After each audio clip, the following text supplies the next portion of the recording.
এখানে বলেছে x proportion y square এবং ওয়াই ইকুয়াস টু 2a যখন x equals to a x ও ওয়াই এর মধ্যে সম্পর্ক নির্ণয় করো।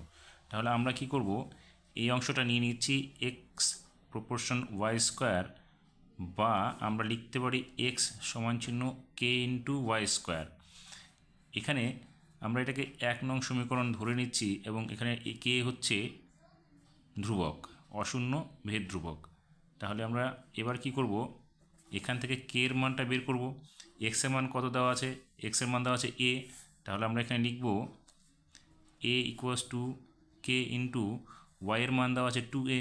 তাহলে এখানে আমরা লিখব 2a হোল স্কোয়ার, বা a equals to k into 4a square.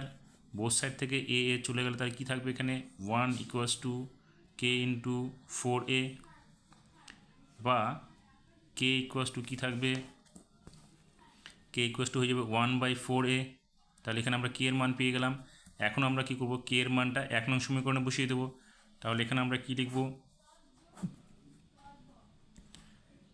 কে এর মান 1 নং সমীকরণে বসিয়ে পাই। 1 নং সমীকরণে কি আছে, এক্স ইকুয়াস টু কে বলতে বলেছি, মানটা বসাবো 1/4a ইন্টু ওয়াইয়ের মান কি আছে, ওয়াইয়ের মান আছে 2a। তাহলে এখানে আমরা লিখবো হচ্ছে ওয়াইয়ের মানটা না বসিয়ে আমরা শুধু ওয়াই যেটা আছে ওয়াই স্কোয়ার, এটা শুধু লিখে রাখি এখানে। তাহলে ওয়াই স্কোয়ার, যেহেতু আমাদের এক্স এবং ওয়াইয়ের মধ্যে সম্পর্ক বের করতে হবে, তাহলে ওয়াইটাকে চেঞ্জ করছি না। তাহলে এখানে কি হলো, বা এখানে দেখো এটার সঙ্গে এটা গুণ হয়ে যাবে। তাহলে 4ax ইকুয়াস টু 1-এর সঙ্গে ওয়াই স্কোয়ার গুণ করলে এখানে ওয়াই স্কোয়ার হয়ে যাবে, বা ওয়াই স্কোয়ার ইকুয়াস টু কী হলো 4ax। এটাই হয়ে গেল আমাদের এক্স এবং ওয়াইয়ের মধ্যে সম্পর্ক।